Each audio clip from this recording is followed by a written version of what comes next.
හොඳ අයිබෝන් කියලා පිළිගන්නවා ගැන යාළුවෝ හැමෝටම පුරුදු දිනක තුලා Namal Balasooriya නාලිකාවෙන් කියන තවත් වීඩියෝ එකක් එක්ක Adobe Photoshop පාඨමාලාවේ. ඉතින් අද අපි කතා කරන්න යන්නේ ටිකක් වෙනස් මාතෘකාවක්. අපි layer palette එකෙන් එළියට යනවා අද. ඉතින් layer palette එකේ මේ දවස්වල සෑහෙන දේවල් ටිකක් ඉගෙන ගත්තා. බර වැඩි ඇති. ඒ දේවල් ප්‍රැක්ටිකල් කරන අතර. අපි අද ඉගෙන ගන්න යන්නේ එච්චර බර නැති පොඩි සරල දෙයක්. සරල කිව්වට අපිට මේක සෑහෙන අවස්ථාවලදී වැදගත් වෙනවා. අද කතා කරන්නේ ට්‍රාන්ස්ෆෝම් ගැන. ට්‍රාන්ස්ෆෝම් කියලා කියන්නේ සාමාන්‍යයෙන් ඉමේජ් එකක් ලොකු පොඩි කරන්න පුළුවන් ක්‍රමයක්. ඒ වගේම අපි ඉමේජ් එකක් හරවන්න ඕන නම්, ෆ්ලිප් කරන්න ඕන නම් ඒ හැම දෙයකම පාවිච්චි කරන්න පුළුවන් ක්‍රමයක් තමයි ට්‍රාන්ස්ෆෝම් කියලා කියන්නේ. ඒක ට්‍රාන්ස්ෆෝම් එකක් අනිවාර්යයෙන්ම අපි Photoshop use කරනවා නම් අපි දැනගන්න ඕන ඔප්ෂන් එක තමයි ට්‍රාන්ස්ෆෝම් කියලා කියන්නේ. සෑහෙන වැදගත්. හැබැයි මේක අර තරම් බරත් නැහැ සංකීර්ණත් නැහැ. ඉතින් සරලව අපි ඉගෙන ගමු. මේ තියෙන්නේ මම ඉමේජ් එකක් ගත්තා. මේ ඉමේජ් එක ලොක් කරලා නැහැ. බෑග්ග්‍රවුන්ඩ් එක ලොක් කරලා තියෙන්නේ. ඒක ලොක් කරන්නම කියලා අවශ්‍ය නැහැ. මම මගේ පහසුව තකා ඒක අන්ලොක් කරේ නැහැ. හම්බෙලකට. මොකක් හරි. හරි. මේ විදිහට දැන් ෆොටෝ එකක් අරගෙන තිනවා. ඊට පස්සේ අපිට යන්න තියෙන්නේ මේකේ උඩ තියෙනවා ෆයිල් කියලා. ඒ වගේම තමයි ඊට එහා පැත්තේ තියෙනවා එඩිට් කියලා ඔප්ෂන්. මේ එඩිට් එකට ගියාට පස්සේ මෙන්න මේ හරිය. ඔයාලට බලා ගන්න පුළුවන් free transform කියලා එකක් තියෙනවා. එතන තියෙනවා CTRL plus T කියලා. ඒ කියන්නේ CTRL key එකත් එක T එක කොරේ බුවට පස්සේ මේකට අදාලා transform එනවා. හැබැයි ඒක free transform. අපි ඒක ඔබලා බලමු මොකද වෙන්නේ කියලා. මේ වගේ කොටු ටිකක් වෙන්න ඕන මට ෆොටෝ එකට. මම මේකෙන් එකක් අරගෙන මෙහෙම කරොත් එහෙම අපිට මේ ඊතලයක් වෙන්න ඕනේ මේ කොටුවක් ගාවට ගියාම. ඒකම අපිට පුළුවන් එහාට මෙහාට කරන්න පුළුවන් කියලා තමයි මේ ඊතලය කියන්නේ. මේ කියන්නේ දකුණටක් කරහැකි වමටක් කරහැකි කියලා. ඒතකොට දකුණට වමට කරනකොට මෙන්න මේ වගේ ලොකු වෙනවා. ඇතුල් පැත්තට කරනකොට පොඩි වෙනවා. පිට පැත්තට කරනකොට ලොකු වෙනවා. ඇතුල් පැත්තට කරනකොට පොඩි වෙනවා. පිට පැත්තට කරනකොට ලොකු වෙනවා. ඇතුල් පැත්තට කරනකොට පොඩි වෙනවා. හරි. අපිට ඕන මේකම shift key එක. දැන් ඔයාලට පේනවා ඇති මේ අපි මේ ඇන්ගල් එකක් අරගෙන මේ එකක් අරගෙන අපි ඒක එළියට කරොත් පිට පැත්තට කරොත් ලොකු වෙනවා. ඇතුල් පැත්තට කරොත් පොඩි වෙනවා. පොඩි වෙන්නේ මොකද්ද? මුළු ෆොටෝ එක. හරි. එක පැත්තකට ඇදෙනව නෙමෙයි. සම්පූර්ණ ෆොටෝ එකම තමයි ලොකු වෙන්නේ. ඔයාලට පේනවා ඇති. සම්පූර්ණ ෆොටෝ එක තමයි ලොකු. හරි. අපි shift key එක ඔබාගෙන keyboard එකේ තියෙන shift කියලා key එක සාමාන්‍ය simple capital කරන්න පාවිච්චි කරන key එක. මේක ඔබාගෙන ඒකම කරොත් එහෙනම් ඔයාලට පේනවා දැන් අර ෆොටෝ එක ලොකු වෙන්නේ නැහැ. එක පැත්තකට විතරක් ඇදෙනවා. ඒකෙත් ඔයාලට පේනවා දකුණටයි වමටයි තියෙනවා ඊතල දෙක. මේකෙත් shift එක ඔබාගෙන එළිය පැත්තට කරොත් ඒ පැත්තට ලොකු වෙනවා. ඇතුල් පැත්තට කරොත් ඒ පැත්තට මේ වගේ පොඩි වෙනවා. හරි. ඒක තමයි සාමාන්‍ය free transform කියලා කියන්නේ. තව දෙයක් තියෙනවා. අපි transform එකකින් එළියට යනකොට දැන් අපි මේ transform එකේ වැටලා තියෙනවා. transform ෆොටෝ ටික වැටලා තියෙනවා. මේකෙන් එළියට ගිහිල්ලා අපිට වැඩක් කරන්න බෑ. සාමාන්‍ය මේක නම් පුළුවන්. සමහර Photoshop වල තියෙනවා එළියට ගිහිල්ලා වැඩක් කරන්න බෑ. එහෙම වුණාම අපිට කරන්න තියෙන සරලව මේකට enter key එක ඔබ enter key එකේ බඩ පස්සේ transform එකෙන් අපි නිදහස් වෙනවා. ඊට පස්සේ ඔයාලට සාමාන්‍ය විදිහට Photoshop use කරන්න පුළුවන්. ආපහු transform දාගන්න. transform වල අපි කිව්ව ලොකු පොඩි වෙන එකට අමතරව තව දෙයක් තියෙනවා. අපි මේ දැන් මේ තියෙන image වලින් දැන් ගියාම එළියට ඇතුළටයිනේ පෙන්වන්නේ. හැබැයි මේකක් ගාවින්ම තව චුට්ටක් එළියට ගියාම මෙන්න මේ වගේ එකක් පෙන්වනවා. දැන් ඔයාලට පේනද මේ icon එක වෙනස් වෙනවා. දැක්කද? මේ icon මෙහෙම තියෙන්නේ. මේක දැන් වෙනස් වෙනවා. මේ වෙනස් වෙන එකෙන් කියන්නේ අපිට මේ ෆොටෝ එක කරකවන්න පුළුවන් කියලා. මේක ආපහු වෙනස් වෙනවානේ. මෙන්න මේ වගේ. එතකොට අපිට පුළුවන් මේ පල්ලටයි මෙහෙටයි කරකවන්න කියලා කියන්නේ. එතකොට අපිට මේක කැමති විදිහට මෙහෙම කරකව ගන්න පුළුවන්. කරකවගෙන එන්ටර් ගහන්න පුළුවන්. මතක තියාගන්න ඒක කරන්නේ බොක්ස් එකට එළියෙන් ඇතුලෙන් කරන්න බෑ. එහෙනම් එළියට ගියා එළියෙන් මොනවම හරවන්න තියෙනවා. මේක දාලා දිනනකොට ඔයාලා මෙහෙ ඉඳලා වුණා කරන්න පුළුවන් කියලා හිතන්න එපා. කරන්න පුළුවන් අවස්ථා තියෙනවා. ඒවල සාමාන්‍ය ළඟින්ම අරගෙන මේ වගේ ඔහොම කරන්න. එතකොට ලේසි. ඒ වගේම තමයි ඔයාලට මෙහෙම කරනකොට ඔයාලට බලා ගන්න පුළුවන් යම් කිසි දෙයක් ඒ ඊතලෙත් එක්ක වෙනස් වෙනවා. ඒ තමයි පොඩි බොක්ස් එකක්. ඒ බොක්ස් එක ඇතුලේ තියෙනවා මොකක්ද?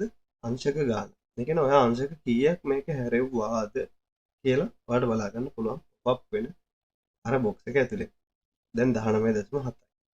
මේ 10.8යි 2.5 මේ ගානට ගත්තොත් එහෙනම් අපි ඩිෆෝල්ට් විදිහට ගත්තොත් 18යි 18යි 19යි මේ වගේ අපිට ගන්න පුළුවන් අපිට එන්ටර් කරන්න පුළුවන් හරි ඔය තමයි ප්‍රී ට්‍රාන්ස්ෆෝම් දැන් කතා කරන්නේ ට්‍රාන්ස්ෆෝම් එක චුට්ටක් විතර ඇඩ්වාන්ස් කරලා මම හිතන එක අවුලක් වෙන ගන්න නැහැ කියලා අපි යනවා එඩිට් වලට ඔයා එඩිට් වල ගිහලා ට්‍රාන්ස්ෆෝම් ගන්නකොට ට්‍රාන්ස්ෆෝම් ආවේ නැත්තම් ඒ කියන්නේ ඔයා මෙතන ලේයර් එක තෝරලා නැහැ ආලේ එක තෝරන්න ආපහු එන්න එඩිට් වලට ගිහලා ට්‍රාන්ස්ෆෝම් ඔප්ෂන් එකට යන්න ඔන්න තියෙනවා again ට්‍රාන්ස්ෆෝම් කරන්න shift එක plus ctrl plus to1 කියලා හරි ඊට යටින් තියෙනවා ස්කෑල් කියලා එකක් ස්කෑල් කියන්නේ මොකද්ද මෙන්න මේක එළියට ගත්තාම ලොකු වෙනවා ඇතුළට ගත්තාම පොඩි වෙනවා තමයි ස්කෑල් එක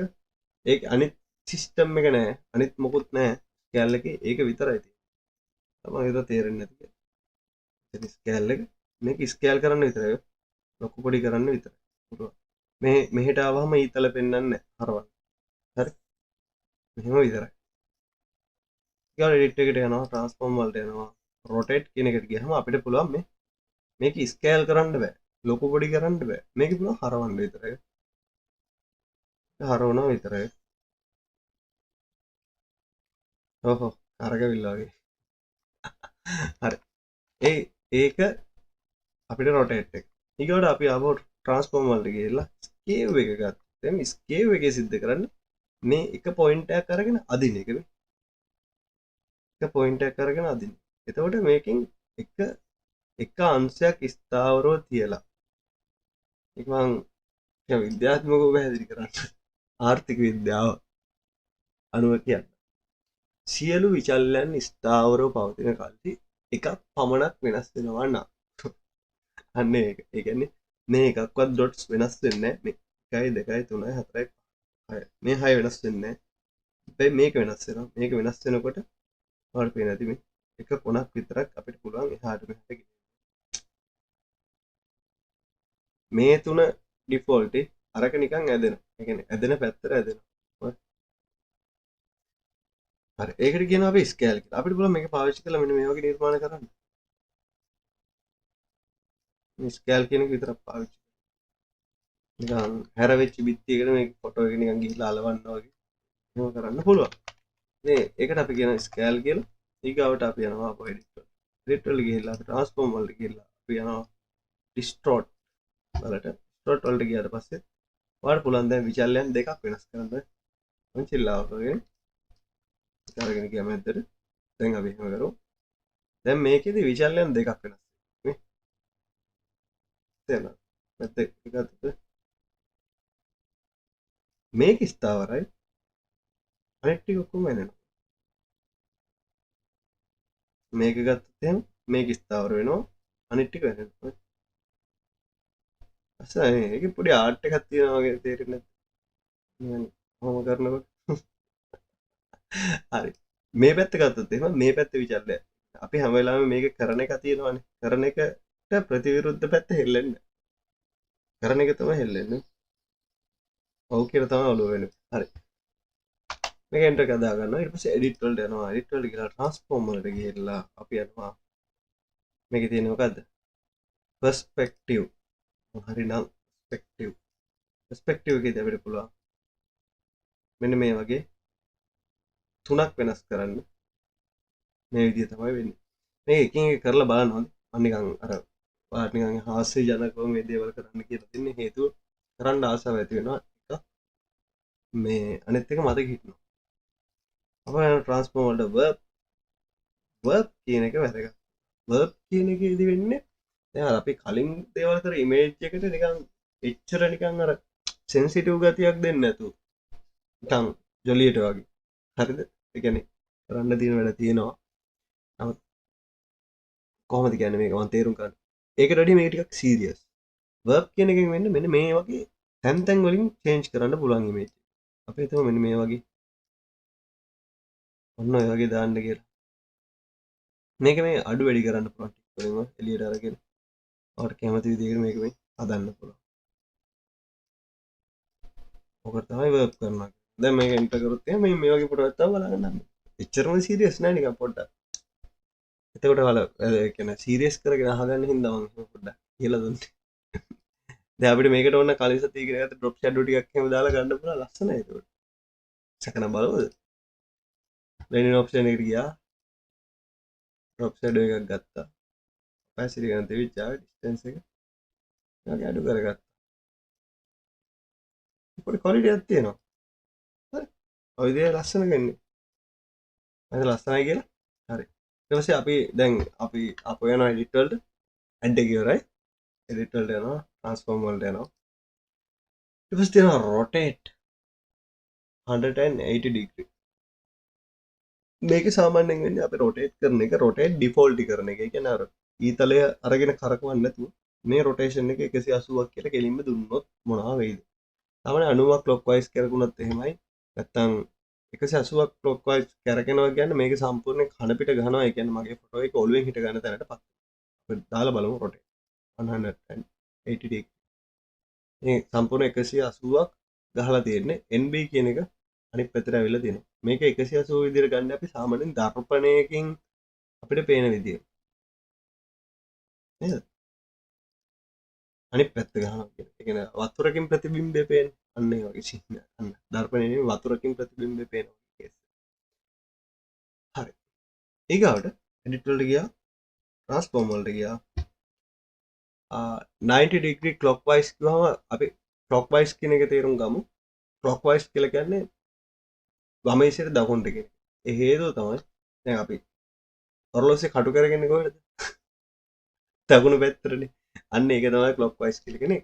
clockwise කියලා කියන්නේ ඔරලෝසුවේ කටු කැරකෙන පැත්ත. එහෙමනම් 90ක් clockwise කියලා කිව්වහම දකුණු පැත්තට තමයි කැරගෙන්නේ. එහෙමනම් මේ තියෙන්නේ දකුණු පැත්තට කැරගෙනවා මේ වගේ. ඊගොල්ලෝ ට්‍රාන්ස්ෆෝම් වලට ගිහිල්ලා 90ක් counter clockwise කියලා කියන්නේ 90ක් අනිත් පැත්තට clockwise. ඒ කියන්නේ වම් පැත්තට. දැන් clockwise පැත්ත ඔරලෝසුවේ කටු කරගෙන පැත්ත නෙවෙයි අනිත් පැත්ත කියන එක. ඊට ප්‍රතිවිරුද්ධ පැත්තට කියන එක ඒක දුන්නොත් මේක ආපහු මේ වගේ කෙලින් වෙනවා. ඊට ට්‍රාන්ස්ෆෝම් වලට ගිහිල්ලා ඔව් ට්‍රාන්ස්ෆෝම් වලට ගිහිල්ලා flip horizontal. ඒ කියන්නේ ඒකෙන් වෙන්නේ මෙහෙමයි. flip horizontal කියලා කිව්වහම මේකම මේ පැත්තට හැරෙනවා. මේකම මේ පැත්තට හැරෙනවා. දැන් අපි සාමාන්‍ය මේක කරනවා නම් මම ට්‍රාන්ස්ෆෝම් අරගෙන shift key එක වවාගෙන මේ කොන අරගෙන ගිහලා මේ පැත්තට ගෙනියනවා. හරි. ඔයාලට පේන්නේ නැත්නම් උනේ මොකද්ද? මේ පැත්තට ගෙනියන්න ඕනේ. එතකොට මේක horizontal වුණා කියලා හොයන්න පුළුවන් මේ NB කියලා මම කලින්ම දාගත්ත එක. ඔයාලට පේන්නේ BN කියලා. BN උත් නෙමෙයි එතන අකුරු දෙකක් නැහැ. හරි. අපි මේ කරපු වැඩේම අපිට කරන්න පුළුවන් flip horizontal වලින්. flip horizontal කියලා කියන්නේ හරස් පැත්තට. හරස් අතට. මොකක්ද ඒකට කියන්නේ? තිරස් අතට flip කරන එක. flip කරනවා කියලා කියන්නේ මම දැන් කරපු වැඩේ. දැන් flip horizontal කියලා දුන්නොත් එහෙනම් මේක ආපහු NB බවට පත් වෙනවා. අපි ආපහු මේකට flip horizontal දුන්නොත් එහෙනම් අනිත් පැත්තට පත් වෙනවා. ඒ කියන්නේ වමට හැරලා ඉන්න කෙනෙක් දකුණට හරවන්න පුළුවන් වගේ සීන් එකක් තමයි මේකෙන් වෙන්නේ. ඊළඟ අපි ආපහු edit වලට ගිහලා flip vertical කියලා දුන්නොත් එහෙනම් මේකෙන් කියන්නේ උඩ පැත්තට යට පැත්තට හරවන්න පුළුවන් කියන එක. කියන්නේ සිරස් අතට හරවන්න පුළුවන් කියන එක. ඒ කියන්නේ මෙයාව කෙලින්ම ඔළුවෙන් හිටවන්න පුළුවන් කියන එක. හැබැයි rotate 180 degree කරත් වෙන්නේ ඒකමයි. මේක flip horizontal වෙනවා. එන්න මේ වගේ. හරි. ඉතින් මිත්‍රවරුනි අද ඔයාලා අති සාර්ථක විදිහට transform කියන එක ඉගෙන ගත්තා. මම හිතන්නේ වෙලාව යනවා තේරෙන්නේ නැතුව ඇති. හැබැයි ඉගෙන ගත්තා. ඉගෙන අරගෙන ඉවරලා දැන් මේවා ඔයාලා ඔයාගේ කම්පියුටර් එක පාවිච්චි කරලා කරන්න. කරනකොට ඔයාලට පොඩි ආතල්ලයකුත් තියෙනවා. පොඩි ෆන් එකක් තියෙනවා. ඊට අමතරව තමයි ඔයාට පුළුවන් ඔයාගේ ක්‍රමයට මේක තේරුම් ගන්න. ඔයාගේ ක්‍රමයට තේරුම් ගන්න දේවල් මතක තියාගන්න. ඒ වගේම තමයි නාමල් බාලසූරිය channel එක තාම subscribe නොකර වීඩියෝ බලලා කට්ටිය ඉන්නවා ගොඩක්. ඉතින් ඒක නිසා මම recommend කරනවා තාම subscribe කරලා නැති කෙනෙක්. මේ support එක මට වටිනවා. ඉතින් අපේ රතු පාට බන් එක ඔබලා subscribe කරන්න. ඒ වගේම bell icon එක ඔබලා notification all කියලා දාගත්තොත් පුළුවන්. පට් ගාලා මම වීඩියෝ දාපු ගමන් ඔයාලට notification එකකින් ගෙන්න ගන්න. ඉතින් මේ වීඩියෝ එක share කරන්න යාළුවන්ට බලන්න අමතක කරන්න එපා. මේ වගේ තවත් courses ඉස්සරහට එන නිසා නමල් බාලසූරිය channel එක ඔයාලා පුළුවන් subscribe කරලා තියාගන්න. ඒ වගේම social media හරහා මාව follow කරන්න කැමති කට්ටිය ඉන්නවා. හැබැයි social media වලදී මම මේවට වැඩි සාමාන්‍ය ඉගෙන ගන්න දේවල් තියෙන දේවල් ගැන ගොඩක් දේවල් අපි ඉදිරිපත් කරනවා සෝෂල් මීඩියා හරහා. ඉතින් ඒවත් එක්ක එකතු වෙන්න පුළුවන්. ඒ වගේම තමයි channel එක ඇතුළට ගියාම content ගොඩක් තියෙනවා. content බර ගාණක් හරියටම කිව්වොත් මෙන්න මේ වගේ ප්‍රමාණයක්. හරි. මේ content වලට එක්කත් ඔයාලට එකතු වෙන්න පුළුවන්. හරිද? content එක්කත් ඔයාලට එකතු වෙන්න පුළුවන්. ඉතින් බුදුදහම නොදුරු ඉතිහාසය, භාවනාව, නිදන්, එලවසු, Android, Photoshop, Tech, software review, mobile, phone review, ඒ වගේම think with Namal Balasooriya කියලා program එකක් කරනවා. third eye කියන පොතත් එක්ක අල්ලගෙන. third eye කියලා කියන්නේ ඒකත් මල් ලියපු පොතක්. third eye කියලා කලින් එක්කෙනෙක් ලියලා තියෙනවා. තෙවැනි ඇස තමයි සිංහල මම ලියාගෙන යන පොත. හැබැයි ඒකේ පරිවර්තනයක් නෙමෙයි. මගේම ඔරිජිනල් අදහස් තියෙන්නේ. මම මෙඩිටේට් කරනකොට භාවනා කරනකොට දේවල් එක්ක දාලා ලියපු එකක්. ඉතින් ඒකත් ඉස්සරහට ගෙන් බලාපොරොත්තු වෙන channel එක. ගොඩක් ස්තුතියි එකතු වෙලා හිටියට. ගොඩක් දේවල් කිව්වා, කතා කරා, ගොඩක් දේවල් ඉගෙන ගත්තා. ප්‍රාර්ථනා කරන හැමෝටම සුබම සුබ සතියක් වේවා. තාක්ෂණ පිනට දවසක් වේවා කියලා. පුරුදු වෙරම් මම නාමල් බාලසූරිය.